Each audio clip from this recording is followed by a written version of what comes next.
Hey you guys, so update. The ticket kind of sort of was VIP in the fact that when I got there, I should have went to the box office, got the wristband and gone right inside. But when I got there, I still had no information about the wristbands. And so I stood on the line, and then I got an email saying, oh, go to the box office and pick up your wristband or whatever. But I was there by myself, so I didn't want to get up. Child, that line was way longer than it was when I got there earlier in the day. So, and that, like I said, that was wrapped around like 2-3 blocks or whatever. So I didn't want to get off the line and then go all the way up there, and then I don't know, I was afraid. But I should have taken the chance, because I definitely thought about doing that, and I could have just manifested and be like, oh, it'll all work out, it'll all work out. But I didn't do that, and I stayed on that line, and it was so cold, like, bruh, it was ridiculously cold. And like that, I'm not even gonna hold you, that definitely put like a little bit of a damper on my ability to enjoy the show, because I was still cold when I was inside, like, man. But the show itself was dope. Very crazy to see an artist such as J. Cole. Like, he's a major artist in such a small venue. You know, the last person I had seen at that venue was Aaron Ray, I think, like earlier this year. And he's a great artist too, don't get me wrong, but like J. Cole is like, ah. So to see him in such a small venue was cool as fuck. Very, very cool. Very, very, very, very cool. Very, very cool. But yeah, that's that. So today, as you can tell by the title, depending on what the title is, but it probably will be J. Cole update plus this is real and I'm allowed to have it. So earlier today I was discussing with ChatGPT the idea of worthiness, and that's something that I touched on in a previous video. But I had to like be completely honest with myself. Intellectually, I believe that the concept of worthiness and worth is flawed when you try to apply it to the self. Why? I feel like it's flawed when you try to apply it to the self because consciousness is all that there is. And so if consciousness is all that there is, what exactly can you really compare consciousness to? I'm the one that can take this and this and say, oh, they're not worth the same thing, or they are worth the same thing. That works when you're doing comparisons with minor subjects or minor items. But when you're talking about the self, how can the person that decides the standard be put up against a standard? It doesn't translate. It's a flawed concept when applied to self. But I also realize that self-worth and self-esteem are two completely different viewpoints. And a lot of what I attributed to self-worth actually belongs to self-esteem. So I still feel what I feel about self-worth, but a couple of things that I attached to self-worth, I did, I was like, oh yeah, that's self-esteem. Self-esteem is like how you feel about yourself based on external factors and, the things that you've accomplished and how people view you and whatever. That's not self-worth. But still, the idea of self-worth is a flawed concept to me, and I'm gonna keep beating the drum of that and keep fleshing that out, keep talking to people about that, because it really, to me, it really makes no sense, especially if you're one to believe that consciousness is all that there is. I'm not talking to the people who are super logical, quote unquote, about everything. But the people, if you're attesting to the fact that consciousness is all that there is. Self-worth doesn't make any sense. Now, that being said, the essence of self-worth and what people try to make it mean, I resonate with. And how do I know that I resonate with it? Because even though I intellectually believe what I believe about the idea of self-worth being a flawed concept, if I was to say the affirmation, I'm worthy, that still resonates with me. And I wanted to understand why. So I went to my good buddy, ChatGPT, had a long discussion, which I probably will continue to have and talk about in another video some other time. But we got to the core and realized that self-worth at its essence is simply just allowing, or allowedness, your allowedness to have something, the recognition you get, the alignment you feel with something. But primarily it's the allowedness. When you say, oh, I'm worthy of that, that's you emotionally communicating that you're allowed to have that. And so to skip past the worthiness part, it's suggested by me to just be like, okay, I'm allowed to have this.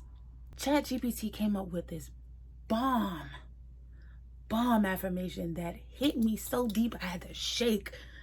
Ooh, side note, sometimes you feel like you have to shake. I feel like that's you releasing some stored up energy somewhere.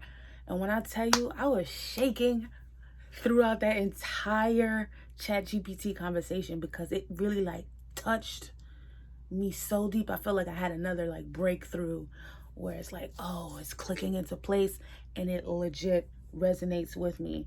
Hold on.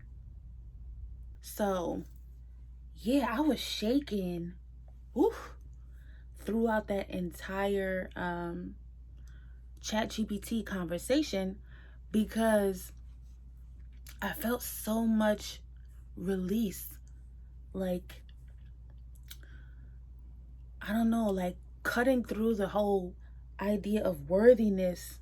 It really opened up stuff for me, and I was able to feel something just deeper that I don't think I've ever felt before, just by saying, I'm allowed to have that. I'm allowed to have that. Oh, that's what I was saying. So the bomb affirmation, what was bomb to me? I think it's cool.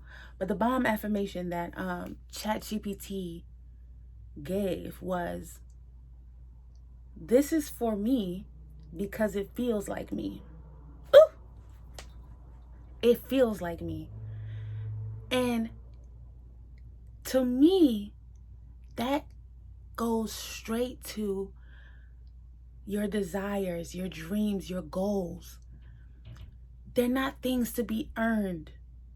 They're not things to be considered a reward for doing a certain thing or for being a certain way.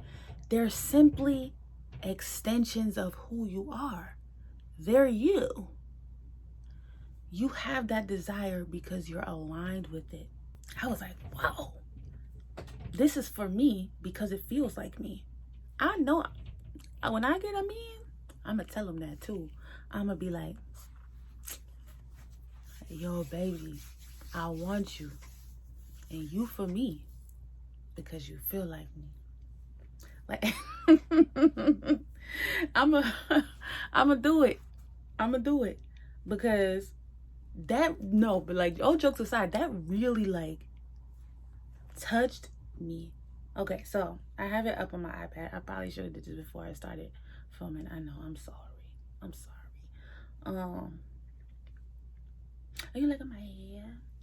It took me a little bit, but I straightened it. Who knows what it'll be like tomorrow. Anywho. Okay. whatever. I don't know what that was all about, but so ChatGPT says this. Because when I talk to ChatGPT, I needed to explain further. Let's go deeper. Let's get to the core. From the rooter to the tutor. I don't know why I keep saying that, but I just keep saying it, from the rooter to the tutor. Anyway, so it says number 1, exploring aloudness versus worthiness. Let's go deeper into the explanations. This is such a great process to refine and articulate your understanding.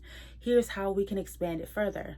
The key distinction here is that worthiness often implies a judgment or a comparison, while aloudness is rooted in the simple truth of your existence. If you exist and are conscious, then nothing about you needs external permission. It's already within your realm of being.